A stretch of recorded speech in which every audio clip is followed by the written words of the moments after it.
this is how I PC game in a van. As you can probably imagine, it's a lot of solar, it's a lot of batteries, but I get to do a hobby that I absolutely love in places that I absolutely love.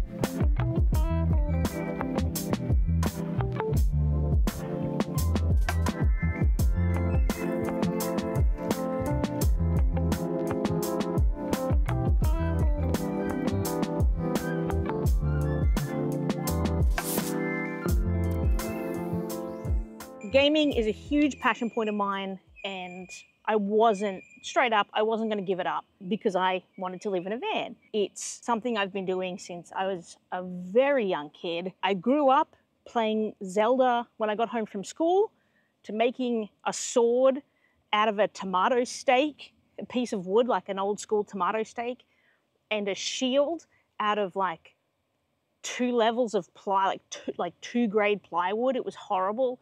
And I grew up on a farm, so I would just walk around all day pretending I was Link from The Legend of Zelda. And for those of you that have grown up with those games, you know exactly what that's like.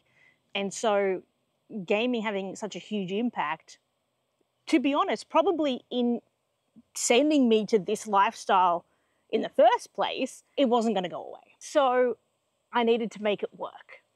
Originally, I did a bunch of maths and conversions from household voltages, which in Australia is 240 volts. We run on 240 volts. In the US, you guys run on 120. But I attempted in my ADHD-ness to become an electrical engineer in the span of like 4 weeks. So I did pretty well. Backyard electrician though. Definitely not an electrical engineer yet. Where I started was 320 watts of solar from a company called Kings, which is like one of those cheap and throw it away companies. You know what I mean? Like they're those companies that like the warranties are the bare minimums. The products are imported from China, that sort of stuff. You know what I mean? It's cheap. It does what it says on the tin or the box, and then that's it. You guys know those kinds of products. Every country has brands like that. We started off with 320 watts of solar across 260 watt panels. And that worked with our 200 amp battery. Very, very long story short, didn't work. It worked, but I could really only play my Switch, and my Switch only takes like 6 to 8 watts to power, not docked. And I'll show you all of this inside.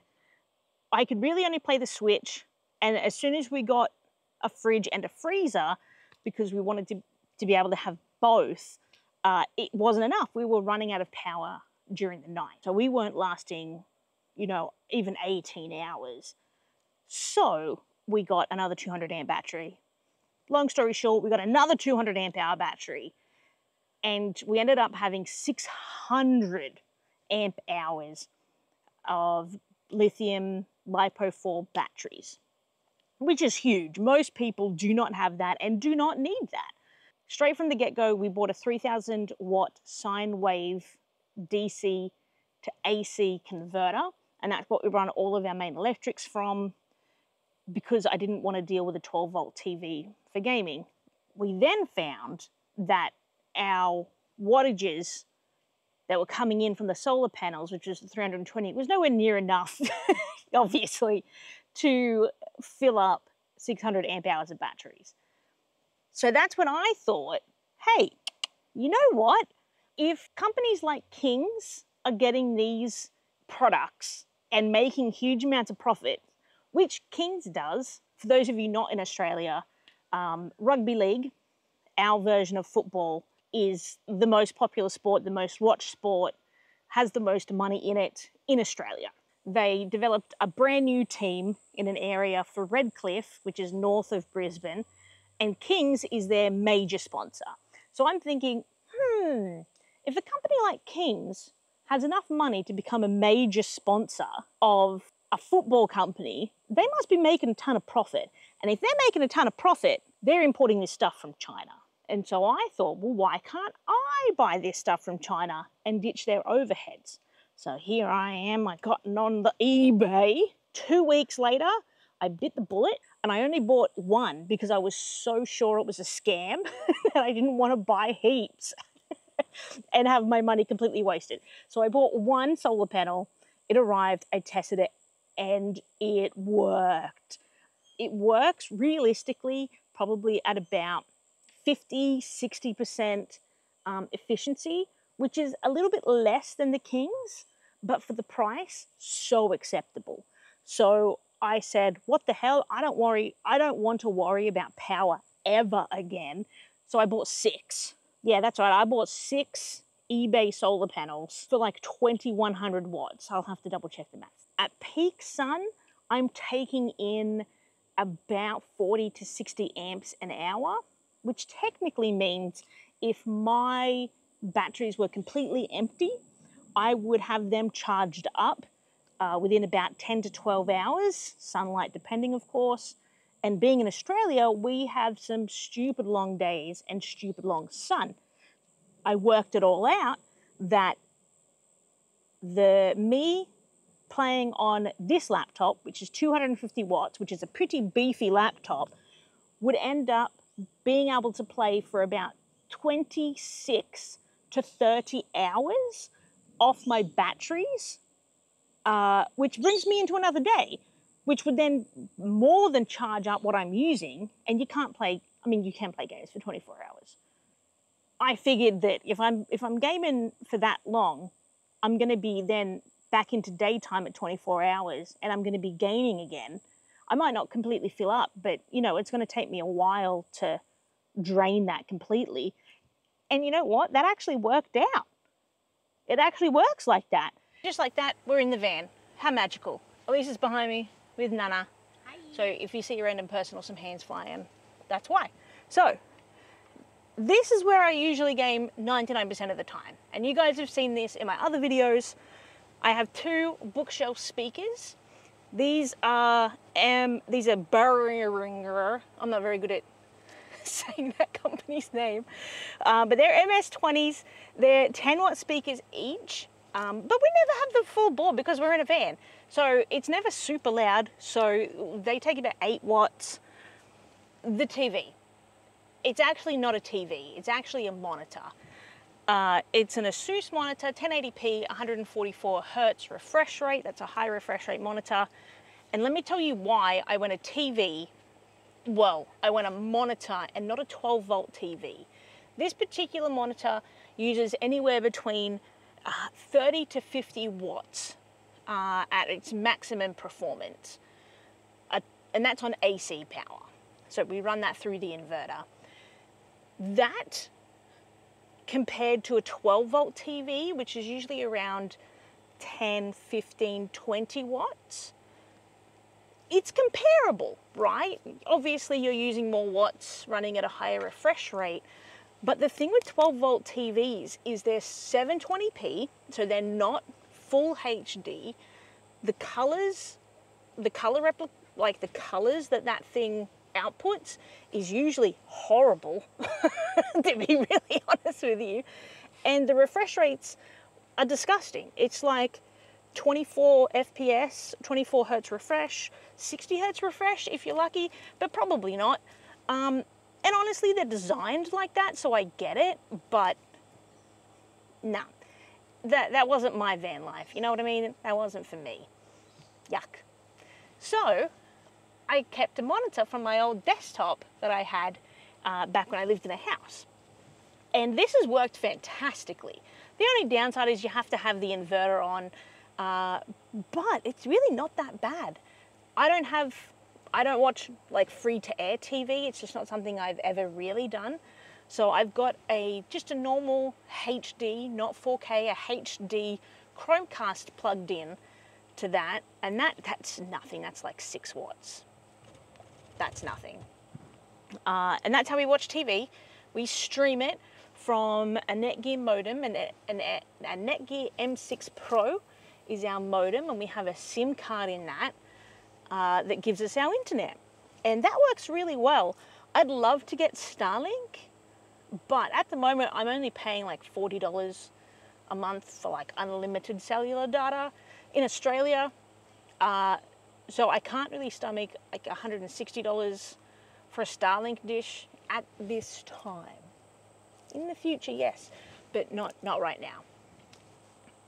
Have an Xbox that I run. It's an Xbox Series S, because under maximum load, they only take about 75 watts under full game, where PlayStation 5s and Xbox Series X, the big one, they take like 180 watts minimum for gaming, and that was just too much with the laptop. I feel like I'm rambling too much. Like, look at my stuff, isn't it neat? So how I've got all this connected up is obviously all of the things pretty much I've spoken to you about here are all AC powered. So that means they have big wall plugs. They're not like cigarette lighters, like they're not these things. You know what I mean? It's not one of these. These are the cigarette adapters. Most 12-volt appliances use these.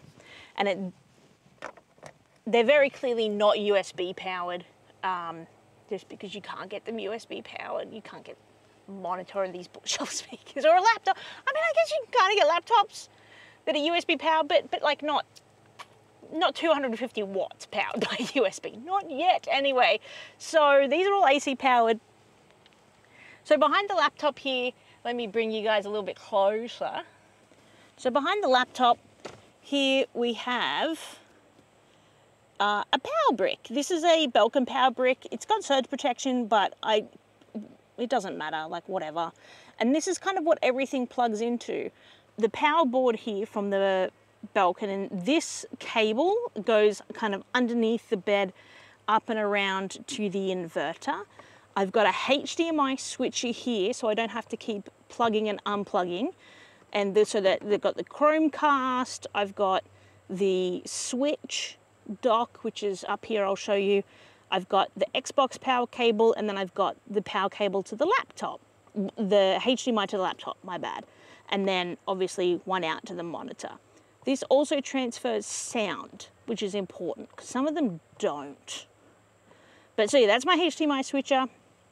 Obviously got a keyboard here, Xbox, and then up and around here, that's my switch dock. And all of these connect up, as I said, to the monitor, which then 3.5 mil, so a headphone jack, goes to the speaker. And that's how that works, that's how that functions.